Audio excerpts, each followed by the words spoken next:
coming to get you, Barbara. In Springfield, Oregon, dead Mopar muscle cars are coming back to life. Restored by Mopar master Mark Warman. Joined by his out-of-this-world cousin Dougie. Oh, hi, Mark. His apprentice and daughter, Alyssa. Whoa, whoa, stop. And his childhood best friend, Royal. Mark hates everybody. His protege painter, Will Scott. You got one job. This is Graveyard Carz. So today we are installing the drivetrain, the much anticipated and awaited drivetrain in our 1969 Cuda A57 4-speed car. A57 means this what engine? 383. That's right, with a 4-speed transmission. And how many of those did they build? I don't know. Take a wild guess. I mean, 600. 378. That was a good guess, though. Not bad. Whoa. So we have everything detailed out completely and ready to go in. It's just Doug and I doing it today. We just got back from having our haircut. Now, this is a fact, all right? I've known Doug my whole life. He saves his toenail clippings, his fingernail clippings, and his hair clippings. No, I don't save my fingernail clippings. I do have some hair, though, from a haircut like when I was 28 or something. That is not normal. I don't have a lot of hair. As you can see, it's thinning, but I'd like them to take as much off as possible and still have it look kept. Doug walks in for his appointment and walks right back out. Comes out to the car and sits down. What, she busy? No, she did it. It looks exactly the way it did before we walked in. The same Frankenstein bang cut, the same goofy looking sideburn stuff. That's exactly it. It was 3 inches longer. Or do you have the old hair clippings? You like to save them. Why would I keep an old bag of red hair from when I was 28 years old? Why not? Picasso, he saved that stuff. You start heading down that road, next thing you know, in Picasso, you're Van Gogh, you're cutting off your damned ear, you've lost your mind, right? You want to put a drivetrain in the car? Kind of like that right there. You like that, Doug? I like it. Okay. That's perfect. It is a 69 Cuda. It's the real Cuda model, the first year for the actual Cuda name. Leaf springs are loose, so they move a lot. You want to go ahead and set yours? Yeah. The package that it comes with is an A57. They had an A56 and A57. So the A56 was the 340 Cuda. The A57 was the one we have now. That's your 383 Super Commando. And then the bad boy of them all, the A13, that gave you the 440 Super Commando. All of them rare. This is one of only 130 built in a fastback with a 4-speed transmission. Okay, I'm lined up with my holes. Just gotta get to go in. Okay, Beautiful. You fall in? Yeah. Great, let's put a couple nuts on there. It's a little tight up in these pockets because these A-bodies are, Goodness. see that it's got the torque box on it, like you see later on the E-body big block cars, the 440s. Yeah. This A-body also has the subframe connectors or torque boxes, primarily because it's a big block in an A-body. They wanted to reinforce the bottom of that car. So it also has the torque boxes, like our 70 and 71 E-bodies do, and some of the B-bodies. I think Frankenstein had big hands and that squared off haircut. Mark's been calling me Frankenstein forever. You know the app where you can go online, you can turn in a picture and it'll scan the picture and try to find somebody that looks like it? I did that with Doug a few years ago. Fred Gwynn, dressed up as Herman Munster, and Boris Karloff as Frankenstein. So don't think for a second that I came up with that. He is like some kind of an obscure love child of those two. Oh my God, I don't even know what that means. The only thing missing on Doug is the bolts in his neck. God, my cousin is crazy. And he hates fire. Dougie got his face burned off one time in a marshmallow incident. Marshmallow incident. So he's not a big fan of fire. Okay, so this is around 1971. We're down at Granny and Papa's place, my grandma and grandpa on my mom's side. So when we were down there on the weekends, the cool thing was Papa'd fire up the fireplace. We'd have some old 8mm movies ready to go. And we'd sit around the little fire with sticks roasting marshmallows, right? Now the thing with Dougie, he loved a black marshmallow. He wanted to roast it until it was black, so he left it in the fire. Well, You leave it in too long, it catches on fire, and that's what happened. He goes berserk, he freaks out, because this is his marshmallow, pulls the stick back so fast that the marshmallow slides off the end of the stick and hits him right on the cheek. And it's melting and burning on his face. You can almost hear the Gregorian chants and everybody's screaming. People are panicking. Granny yells out, I got it, I got it. She reaches into the fire where they had a little coffee pot, grabs the pot out and chucks it on his face. Now Dougie's face is boiling. He runs across the yard, so Papa jumps up, grabs a garden rake, and beats the fire out with the rake. You can't make that stuff up. Which is probably why he does hate fire now. After that, we took him to the hospital. So it's just, Mom always said, whatever Dougie does, do the opposite. And that's why I have all the little digits. I don't have any bizarre burns on my face. My eyes are relatively even. All those things are as a result of having a prudent mother who saw something was wrong. See if you can get your hand in here. Well, you're getting yours in there. One finger. That was 2. 2 fingers. See, that's 2. See what I'm saying? Yeah, he exaggerates a little bit. So the real story is that I'm roasting marshmallows with a stick in our little fire pit at my grandparents' house. It caught on fire. I roasted it just a little too long.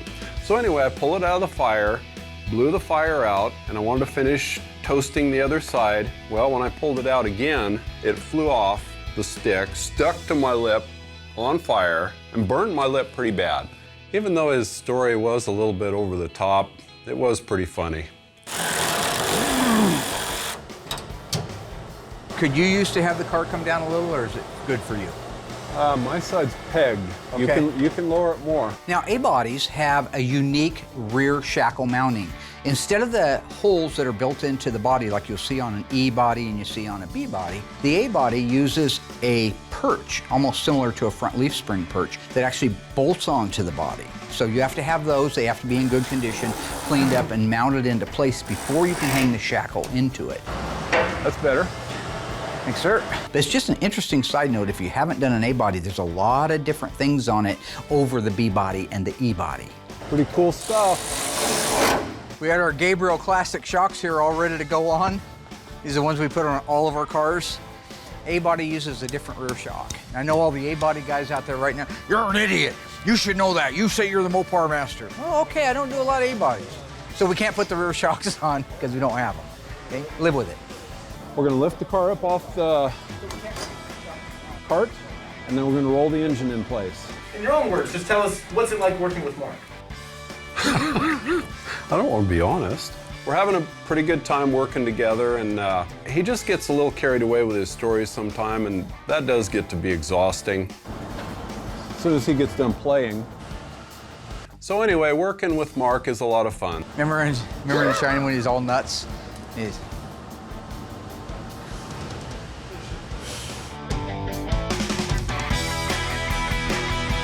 So I'm getting ready to put together the nose cone for the Daytona. I'm pretty excited, also nervous at the same time. I've never done this before to, also see all the intricate stuff that goes into putting one of these on. Oh, the fun begins. that bucket and the headlight base that holds the headlights themselves, it's all one big unit. What I'm trying to do is just get it roughly set in here and then make some fine-tune adjustments. Whether it's forward or backwards or up or down, control where it sits in space in that opening. There we go. And it needs to be flush. When you look down on it, you want the same reveal or as close as you can get all the way around the headlight, between the headlight and the nose cone. Centering the headlight door is all done with these adjustments right here.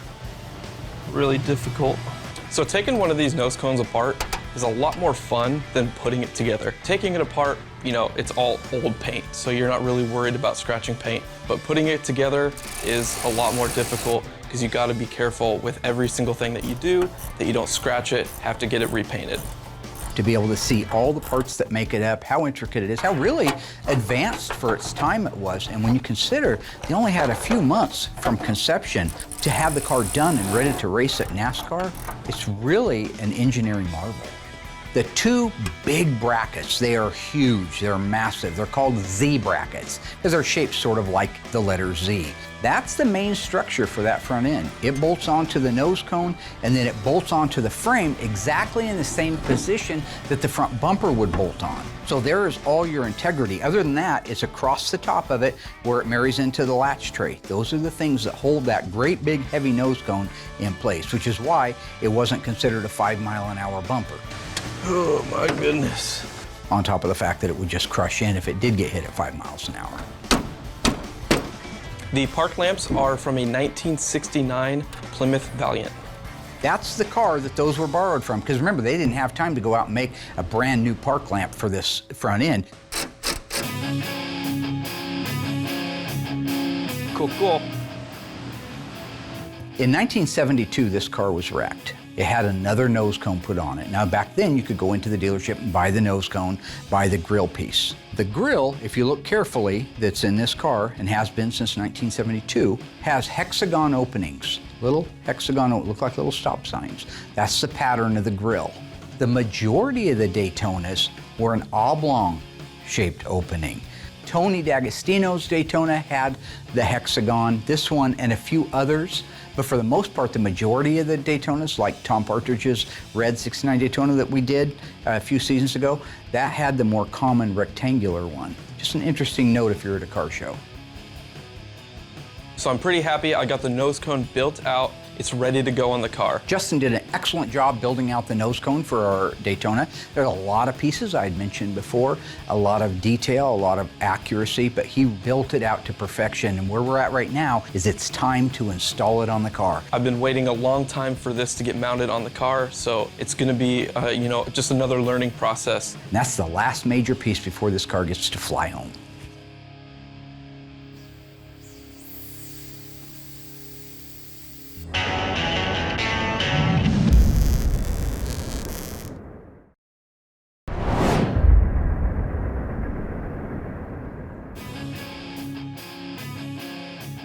Okay, All right.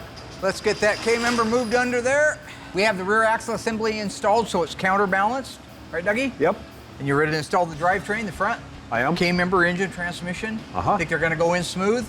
Yeah, I think they're gonna go in smooth too. So let's do it. You ready? I'm ready. Okay, here we go. Yes. On our little A57 Cuda, a couple of notable things as you see us putting it together.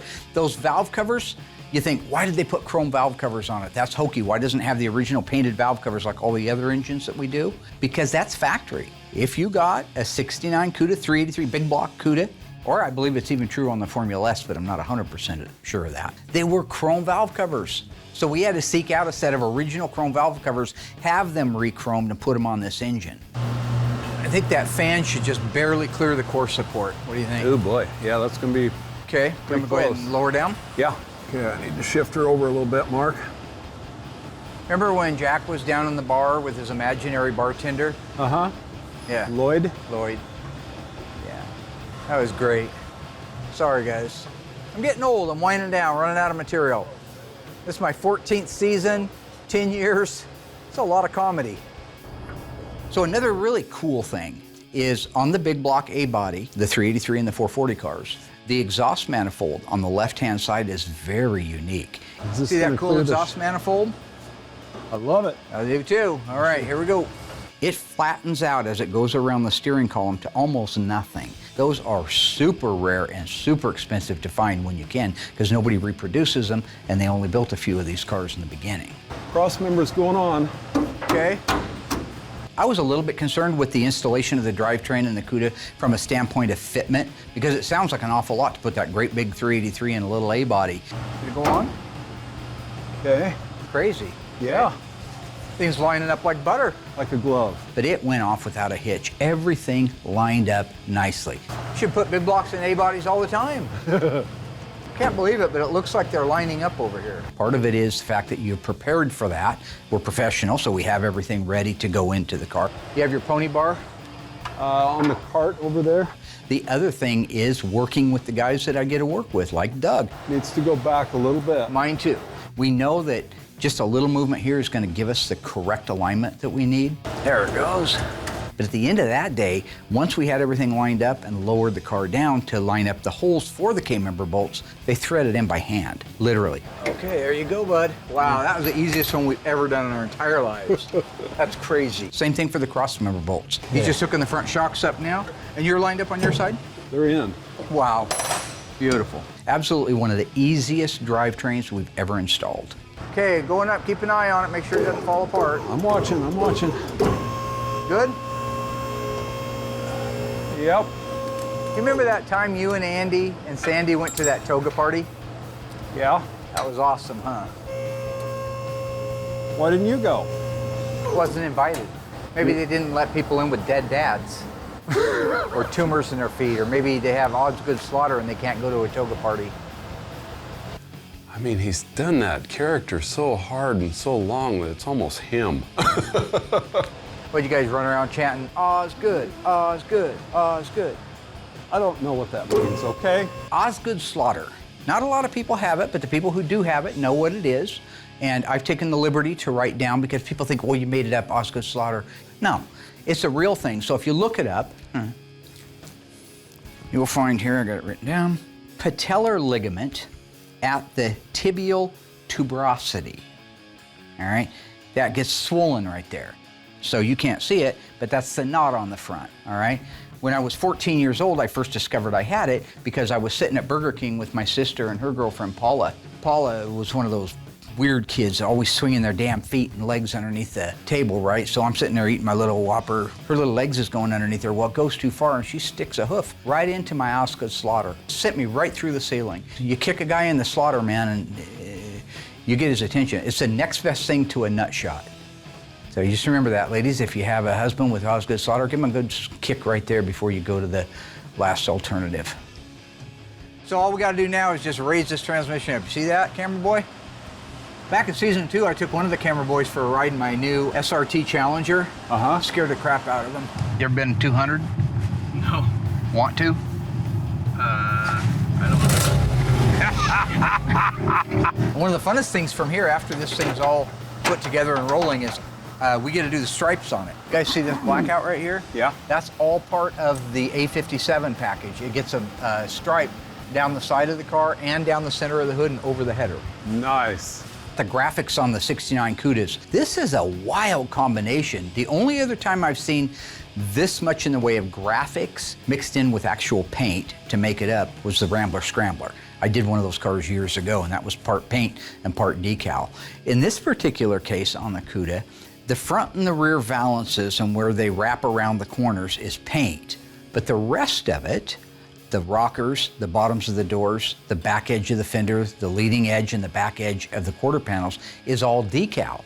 It's a combination, so you have to have that black exactly where it goes, has to fade out to where the bumpers would be because it has to hide that transition from decal to paint. So it's going to be a real fun one to put together, and it's going to, I think, be striking with that B5 blue on it. I think it'll absolutely be a stunning car when it's all together.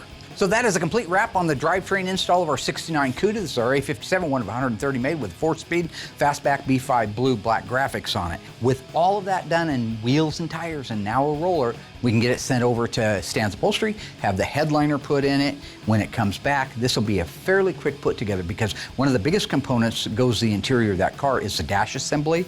We already had that done 6 months ago over at Instrument Specialties, which for us to be that far ahead of the game is almost a miracle. But in this case, that's where we are. So the car should fall together relatively quickly.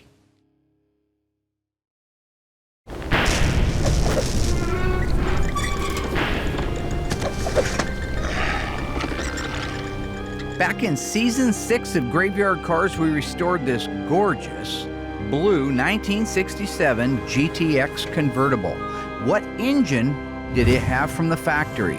Was it a 426 Hemi, 440 Super Commando, 440 6-barrel?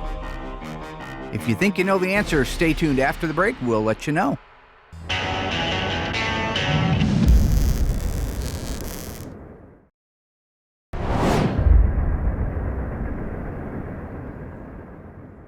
So how'd you do on that one, folks? Our 67 GTX convertible.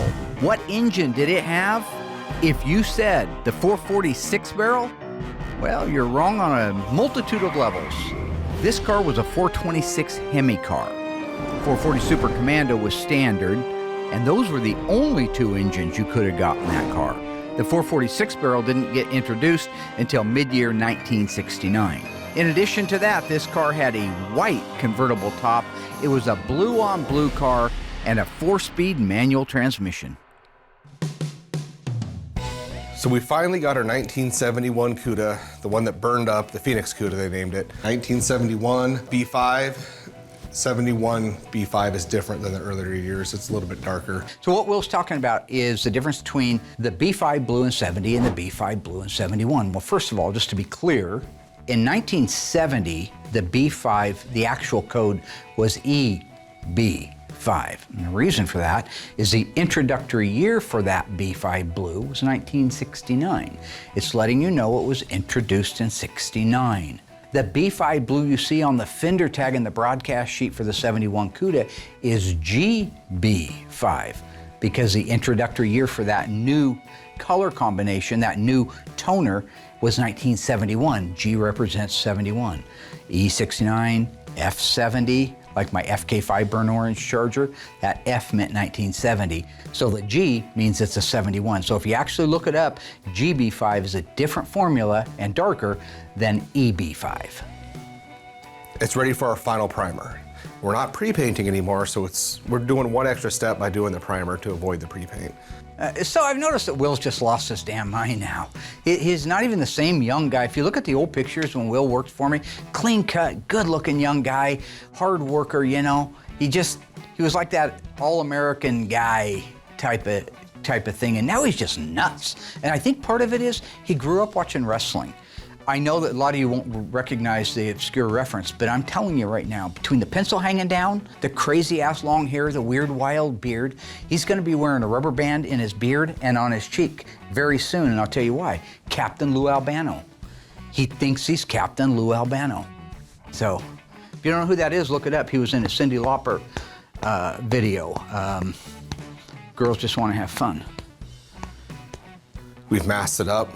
Car looks really good. The car's clean. The metal guys did a great job. The body guys did a great job. I'm gonna have Noah, because Noah's been with me for about a year now. He's really good at what he does, and we're at that point now where we just gotta fine tune him. Because I've had him do a lot of priming, a lot of epoxy priming, but with this is a final primer, and he should treat it as if he's painting a car. So it's just real important to take time with him because I'm not that great of a teacher. Probably why I go through a lot of helpers. Just between you and me, I don't know anything about Will teaching other people some of the stuff that I've taught him the right way, and he just chose to do it his own way. So it's a little bit like that blind leading the blind. I learned from Mark 25 years ago, and we've had to make adjustments because maybe that way wasn't the right way. Times have changed, things are different. All right, Noah, so here's what we got. This is our third primer. It's the first time we're doing the third because we're skipping the pre-paints. He's in there saying, well, do this, do this, do this. So I think the other guy need me in there saying, this is how you do it, because I told Will how to do it, but he chose not to do it. All right, so what about that question? The system that we have in place now is super crucial for Noah to learn that now also. I want you to come in here first and foremost and just get one coat on the breakthroughs. Once you have addressed, kind of went all around the whole entire car, let that flash, and then come in and then do 2 heavy coats over the whole entire car. So when we get a car back from the body shop, after they've blocked the primer and whatnot, if you have those breakthroughs, that usually means that's a problem area. Well, that's exactly what it means. And really look at it in case there's something we've missed, because this is our final primer. So once we block down what you put on, it goes right to paint. So it's always just a rule of thumb, 1 coat of primer on any breakthroughs or any area they struggled with. And they'll put notes sometimes, you know, hey, put a couple extra coats here.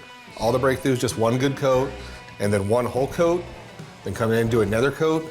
And then even though I know you will do a perfect job, just come get me, let's walk around it together, make sure everything looks good. And then at that point, we'll be done with this and we can hop on it next week to block it out and get it ready for paint. Sounds like a plan. Thank you, sir. See, I build my guys up. I'm not like Mark. What's the next question?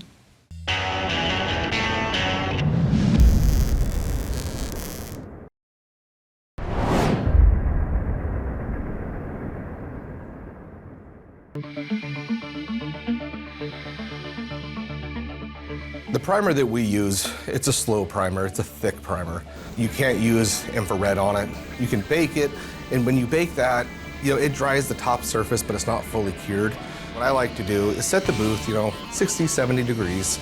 He'll go in there, put his first coat on, just kind of the breakthroughs and whatnot. Let that sit for 15, 20 minutes. Let it really, really tack up where you can just, kind of fingerprint it, but not. And then we kind of hammer on the last couple coats. The whole car doesn't need to have 3 coats, but if there was a problem there, then that does need that extra coat there. So it's just to ensure we got enough millage there to work with in case they didn't get it good enough. So it's always good to communicate with your body man, see where you're at, why'd you break through here? And they'll tell you, they'll be like, hey, can you put 2 extra coats right here? No problem. So we address those areas first, then a couple over the whole car, so that way when we block it, we know we have enough material to work with in the areas that weren't very good. And after those are done, you just kind of put that car aside. Because if it's summertime, you let that car sit out in the sun for a couple days, it'll discolor and it's hard as a rock and ready to go. But being wintertime, anytime it drops below 50 degrees, it's not drying at all. So we try to keep them inside, just put them in the corner of the shop somewhere, let them sit there if we can let them sit there a week is really good, if not, 10 days. That way it's fully cured, so when we go to sand it, we block it, get it ready for that nether prime job. There's no swelling, there's no shrink back, there's no issues. So in the wintertime, it's nice to let those things sit for like 7 to 10 days. When we're doing a solid color, I don't typically seal them. I really don't have any concerns. Doing a metallic, you don't need to, but it is nice just to have that reassurance that you got all your 320 grit scratches out. So on a metallic, I seal it just to be safe. That way, if I see something, I can just go in there, sand it a little bit, and move on. But yeah, all metallics, I'll seal. Solid colors, I really don't.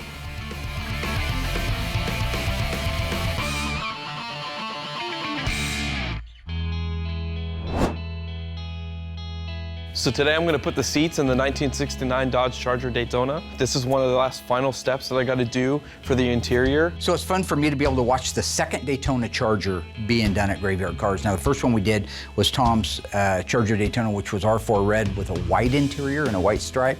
So it's cool that this is Hemi orange with a black interior and a black stripe. Quite the contrast between the two. I always like to fold these up.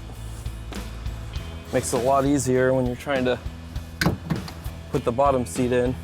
But watching it go together just reminds me of some of our earlier days at Graveyard Carz. Now back then, we had the company that made the seat in the interior and the upholstery kits come out and help us install it. Today, we've evolved to a point where we can do all of that stuff ourselves, other than putting the material on the seats, which we have stands do. Putting seats in is, it's pretty easy. Once you have your holes punched out of your carpet, they drop in really nice. You can just 4 bolts on the bottom on each seat and you're done. Now, when this car came to us, Tony D'Agostino and I talked about, do we restore the car or don't we restore the car? I knew that the owner wanted to have the car restored. He bought it brand new. It was time for him to see the car look the way it was when he bought it. But Tony and I did have the discussion, should it be saved and what would that look like? If you look at the original pictures of the Daytona and the seats in it, other than the driver's seat, those seats looked beautiful. The whole interior, other than the carpet, was in very nice shape on this car. Looking at the old original stuff and the stuff that we've done, at a glance you think, well, that just wasn't a Graveyard Carz car. There we go. It wasn't dead like most of the cars we do, but it was the kind of car that deserved to be done the way Graveyard Carz does their cars. Alrighty, all done.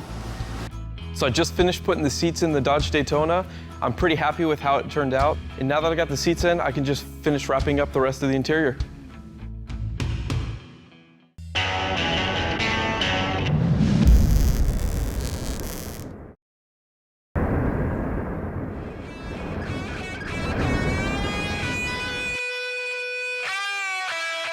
Mark does keep me pretty busy with a lot of odd jobs around here, and when I'm not busy building engines, he's always got something to do, and he had me doing a lot of wall control shelving one day, and I'm kind of a jack of all trades around here.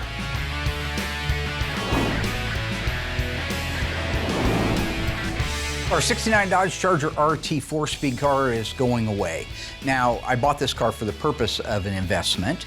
It was missing the original engine. I happen to have a date code of 69440 for it, so I finished building that out. It wasn't rebuilt, but it was a good running old engine that still needed the correct exhaust manifolds, intake manifold, correct carburetor. I got hold of Tony's Mopar parts, and he helped me with some of those hard to find parts, because this is a 4-speed car, and so that carburetor for a 69 440 with a 4-speed is a different part number than with an automatic. The transmission that's in it is not the numbers transmission, but it did have it. It just happened to be seized up from setting in the mud for 30 years. But I had one that would shift and would get the car moving around and mobile. Cars that are able to run and drive under their own power just sell better. So if you've got a car project and you want to sell it, get it where it at least rolls. This car is going to be a beautiful car for somebody. It's got nice options. It's a Tic-Toc Tac N85 car.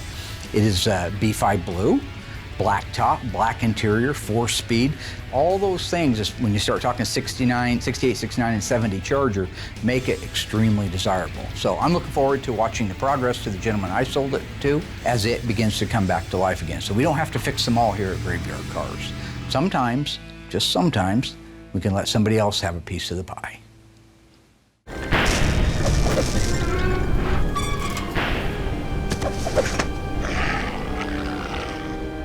Back in season 4 of Graveyard Cars, we restored this gorgeous 1970 Plymouth Superbird with a 440 Super Commando in Alpine White. True or false, the transmission behind that was an automatic. If you remember the episode in the car, shoot out your answer, stay tuned, I'll let you know how you did.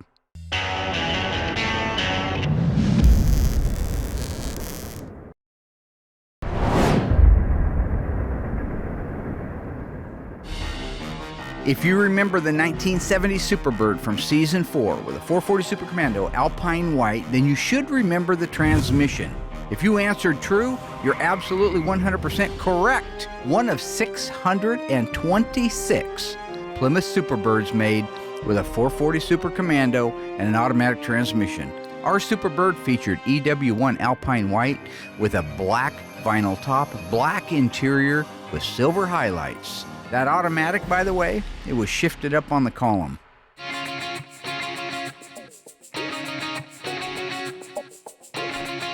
Will has a few pieces that need final paint on them for Cindy D'Agostino's 1970 Challenger. Real estate is so valuable here. It's hard to take a car with the deck lids and hoods and parts and pieces and do them at the same time. The deck lids and primer, so I block it out with 320, make sure it's all good and straight. Then after that, we'll guide coat it, and that guide coat lays in the 320 grit scratches. So after that, when I hit it with like 600, when you see all that guide coat gone, it means you got all the 320 grit scratches out. And the thing's finished off in 600 grit, no scratches, should be beautiful. Then at that point, I know I'm safe. So these parts can go in the booth. Once the sealer's on there, I'll take a step back, let it dry, do an overview, make sure we're good to go, and then go right into my color. And I don't have to worry about scratches, because if there are scratches, they'd be in the sealer. So then at that point, you're looking at 7 coats of the purple, 3 coats of clear. His parts are done. They can get cut and buffed, put on his car, then we're done. This is a FC7 Plum Crazy car. Plum Crazy's been the same formula from day one. It's the most consistent color we have. When we painted the body of the car, we had plenty of paint left over to be able to do the hood and the deck lid.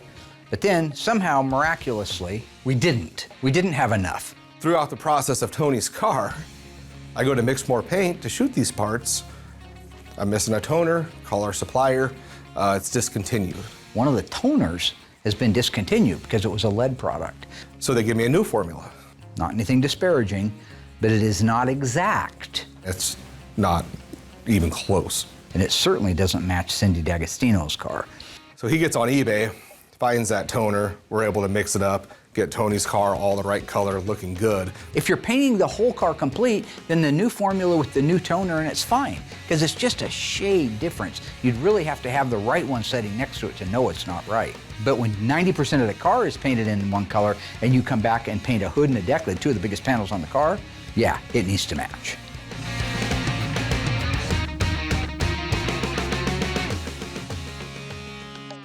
So today I'm ready to put the stripe on our 1969.5 Super Bee. It's an intricate process, it's a delicate process, and if you screw up, you're wiping out a $200 or $300 decal. This is something that I've gotten in a position with Justin that I can walk away, and he is quite capable of doing it. One of the cool and unique things about this stripe is that it actually has color to it. So it's got a yellow bee in there. Well, that's really kind of cool, and it really sets off the stripe for this car. Here's what you got to look at. Number one, Do you have any original pictures of the car? I got original pictures to reference where the decal goes and the car's outside in the graveyard. Number 2, when you put that on there, you have to think about all 3 of those make up basically a stripe around the back end of the car. You have the 2 verticals that go up the quarters, and then the one that goes across the trunk lid. So if the one, say on the left quarter, is setting on the quarter panel and it's a little askew, then you go do the other side, the vertical on it. Maybe it's a hair askew the other way, or maybe it's the same way. Now when you put the one in the middle, you cannot get the ends to line up. So when you lay that stripe out, it is important that you lay the stripe out completely. All 3 pieces. Get an idea where they go while everything's dry. Say if that quarter panel vertical stripe goes here, put a piece of tape. Put a piece of tape on the deck lid where the horizontal one that goes across the deck lid goes, and the same thing on the right quarter. Now you can take all the backing paper off, start laying it out. But even at that, after you put that first one on with the wet solution, you should go mock up the one on the deck lid, and you should go mock up the one on the right-hand quarter just to make sure nothing's moved. So when I say they're difficult, that's what I mean by difficult. The other thing about graphics is when it's a large graphic, and it doesn't have any detail in it. So there's no call out like a billboard decal calls out the engine size in it.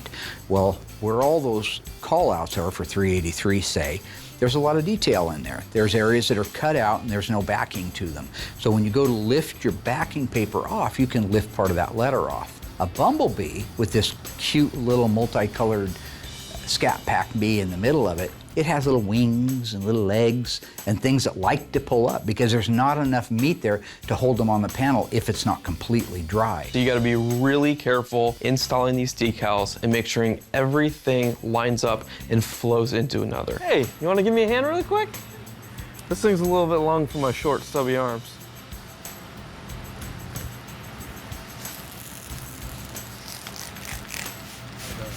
So what I'm spraying on this car to apply the decal to be able to make it pliable and move around to make sure I get it in the right spot. It's just a soap and a water solution.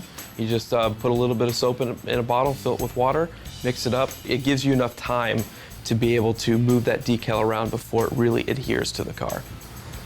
I need to click that over.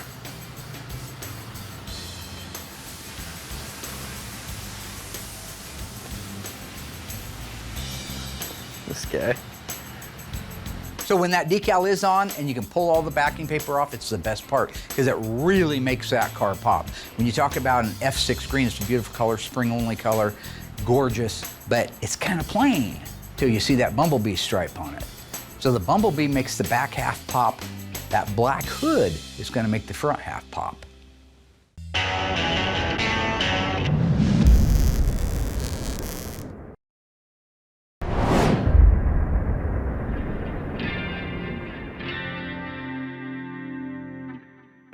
Okay, the final touch on our 1969 Dodge Charger Daytona is about to go on. This young fella right here built out the nose cone all by himself, disassembled it, detailed it, did a very good job. Thank you. It bolts onto the frame rails in the exact same location a regular bumper would. It's just that the brackets are different. And then it also bolts onto the upper core support, the upper tie bar. There's a latch tray up there that holds it. See my shirt? Tango and Cash. Tango and Cash, man. Whoa, Cash and look Tango. at this. Tango and Cash. Cash and Tango. God, he's been talking about it and it's so distant, I don't even remember what the movie was about, honestly. They dance in. They take my drugs. They dance out. God, I hate them. That's Jack Palance in Tango and Cash. All right, gentlemen, how do you feel about this? Oh, so we're gonna roll it up close to the car. I'll be at the front just kind of rocking it. Okay. So you can get the right pitch to it. Is the car at the right height? I'm glad that we have 3 people to help put this nose cone on. So we're heading in that way now, right? Yeah. Okay.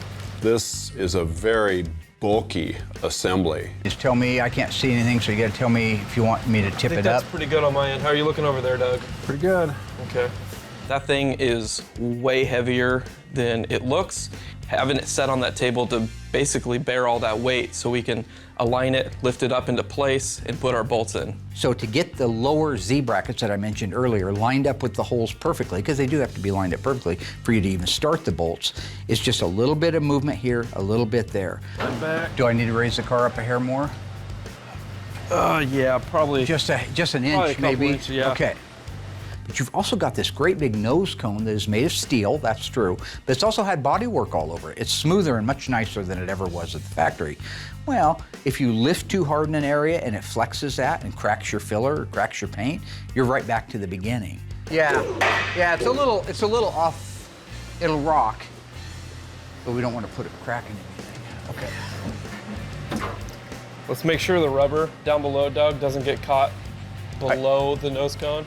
I'm gonna go underneath and check it. When we attempted to put the nose cone on the first time, we had some problem with the rubber gasket getting caught between the frame rails and the cones. Tango and Cash. It's a good movie. So I had to crawl underneath and kind of hold those things back out of the way. And anyway, it wasn't a problem. Looks like Doug's side slid over. Is yours sliding over? You got to pull on it. Close. I'm stuck on the bottom. We might have to. Come back a hair. No, lift the car up just one more. A little bit more. Okay. Because the valance. So the risk of damaging this nose cone is having Mark really mad, and you don't want that. And then also Will, because then he's going to have to repaint it. You know, the body guys are going to have to do all the body work to it. So we want to avoid that at all costs, take our time, and get this thing mounted correctly. You drive that thing on there with your shoulder and you're going to be in big trouble. You give it a kick, a smack, something like that, you're going to be redoing the nose cone. She walking in there? There we go. You want to see if it goes back a little bit? Okay. Not getting much. Yeah, there it goes. Go. Okay. That's better. Let me know when you can get one bolt in. To get the back one in to be the smartest one, of course, so it can pivot. You need to go up. Up and back.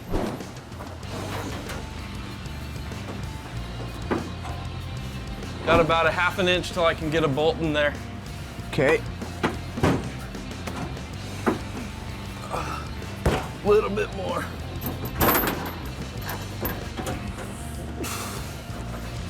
This is why we have so many people working on it. Yeah, I got one. Got one bolt. Get it in all the way, don't take any chance. Not. There we go. Remember in the beginning when, was it Cash? Almost. Putting these nose cones on are not as easy as it looks. Here, Tango, it's Tango. You stop that truck. Okay, about a ½ inch. You got to go around the gaskets, clear the frame rails. You have to lift it up into place. It's starting to look like a Daytona, huh? It is, yeah. There we go. So it went really well. We had pre-fit this nose cone before and had a really nice fit. So that's what's nice about pre-fitting something. You know now that it weighs 1,000 pounds, which it doesn't, a few hundred. But now that it's all built out, we know that we can still get a really, really good line with it. It's just gonna take time. He's gonna have to loosen the brackets where they bolt onto the nose cone, not just at the frame rail mounting area. And so right now he's just getting some bolts anchored into place. I can pretty much leave him to dial this in. He'll have it in an hour or two all set up, and that'll be the last big piece on this car. Good job, gentlemen, good job. Thank you, Mark. Thanks for your help, Mark. They don't need to see Thanks all for your that. help, Doug. Absolutely, yeah, heck yeah. They're the best. Yeah. The A-team. All right. Tell you what, this is really an eye-catching car. This thing is just outstanding. I just love it. Getting the nose cone in place is absolute magic on this car because it tops it off. We got the wing, we got the car, we got the body, we got the scoops on the fenders, the interior, everything except that nose cone. So now with that in place, we can do the final detail and bolt together on it, and it is ready to go home to Florida, and I know the owners can't wait.